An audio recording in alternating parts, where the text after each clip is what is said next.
Hello viewers, আসসালামু আলাইকুম। আমি শাহরিয়ার নিশান। আজকে আপনাদেরকে কিছু বিষয় নিয়ে আলোচনা করার জন্য সামনে আসছি আপনাদের।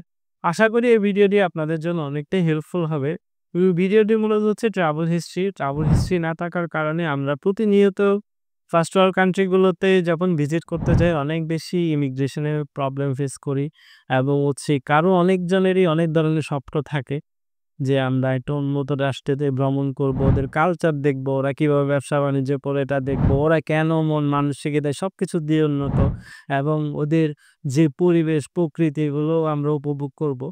কিন্তু দিন শেষে ট্রাভেল হিস্ট্রি একটা মারপ্যাচের কারণে আমরা দিন শেষে অনেকেই ভিসা পাই না এবং আমাদের যে মনের ইচ্ছা থাকে, ইচ্ছাটা ইচ্ছাই থেকে যায়। কিন্তু আমরা নিজেরা চাইলে এইসব বিষয়গুলো স্কিপ করতে পারি, খুব সহজে ভিসা করতে পারি, সহজেই ইমিগ্রেশন ক্লিয়ার করতে পারি। কিছু স্টেপ আছে যেগুলো আপনি এখন থেকে যদি মেইনটেইন করা শুরু করেন, আপনি একসময় সেনজেনের কোনো কান্ট্রি, অস্ট্রেলিয়া, ইউএসএ, কানাডার মতো কান্ট্রি আপনি ইজিলি টুরিস্ট ভিসাতে এপ্লাই করে টুরিস্টে ঘুরে চলে আসতে পারবেন এবং আপনি ৫ বছর ১০ বছরের টুরিস্ট মাল্টিপল ভিসাও পেতে পারেন। যার কারণে আপনি সবসময় এসব দেশে আসা যাওয়া করতে পারবেন। সো এটার জন্য সহজ সমাধান ১ম এ হচ্ছে যে জিনিসটা সবচেয়ে বেশি ইমপ্যাক্ট ফেলে এটা হচ্ছে ফিন্যান্সিয়াল কন্ডিশন। আরেকটা ফিন্যান্সিয়াল কন্ডিশন কিভাবে বোঝা যায় আপনার ফিন্যান্সিয়াল কন্ডিশন কেমন? একটা এম্বাসি একটা আ দেশ যখন আপনাকে ভিসা দিতে যাবে সেক্ষেত্রে বুঝতে পারে কিভাবে আপনার ফিন্যান্সিয়াল কন্ডিশন ভালো। একটাই মাধ্যমে তা হলো হচ্ছে আপনার ব্যাংক স্টেটমেন্ট। আপনার ব্যাংক স্টেটমেন্ট কেমন, আপনার ট্রান্সেকশন কেমন, আপনার অ্যাকাউন্টে কেমন টাকা ঢুকছে, কেমন টাকা বের হচ্ছে, আপনি কত টাকা সেলারি পাচ্ছেন, যারা ব্যবসা করতেছেন আপনার রেগুলার ট্রান্সেকশন কেমন হচ্ছে। এসবের উপর ডিপেন্ড করে আমরা কি করি? এসবের উপর ডিপেন্ড করে আপনার ফিন্যান্সিয়াল কন্ডিশন যাচাই করে। এখন অনেক ব্যবসায়ী আছে ব্যবসা করতেছে, ক্যাশে লেনদেন করে। ব্যাংকের যে অ্যাকাউন্টগুলো আছে ঠিকমতো ওরা এটা মেইনটেইন করে না।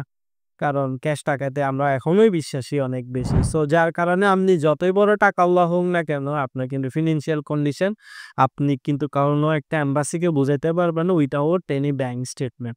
দ্বিতীয়ত হলো ট্রাভেল হিস্ট্রির কারণেই তো আমরা ফার্স্ট কান্ট্রি গুলো ভিজিট করতে পারি না। কারণ আপনার যদি এর আগে কোনো কান্ট্রি ভিজিটই না থাকে তাইলে আপনাকে অন্য কোনো দেশে যে উন্নত রাষ্ট্রগুলো আপনাকে ভিসা দিতে চায় না। বিশেষত তাইলে এক্ষেত্রে আমাদের করণীয় কি? এক্ষেত্রে আমাদের করণীয় তো আমাদের ১ম এ চিন্তা করতে হবে অনারেবল দেশগুলা।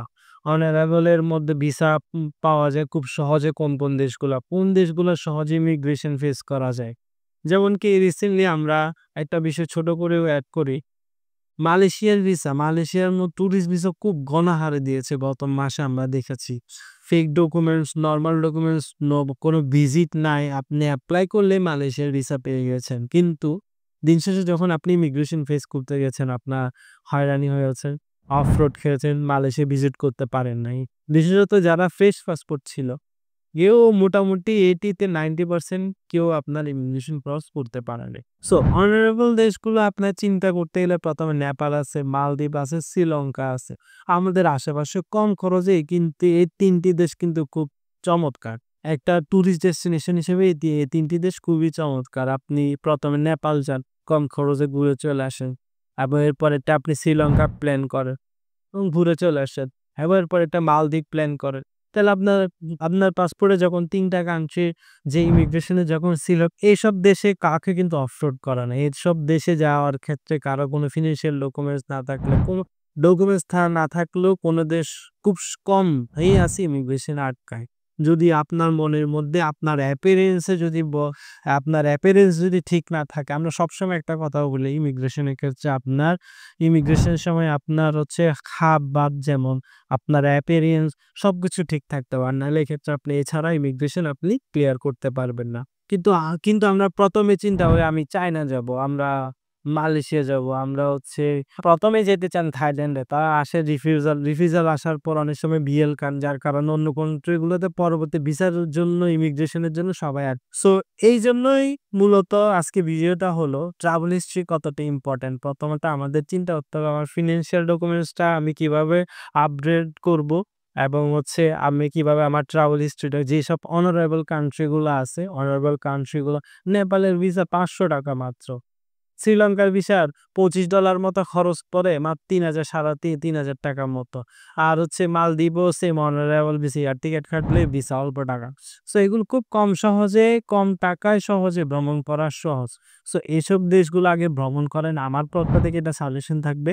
সো ভ্রমণ করার পর আপনি এরপর মালয়েশিয়ার জন্য এপ্লাই করেন। আপনাকে ইমিগ্রেশন কারো সাধ্য নেই যে আপনাকে আটকাবে এবং আপনি থাইল্যান্ডের জন্য এপ্লাই করেন, ইজিলি ভিসা পেয়ে যাবেন।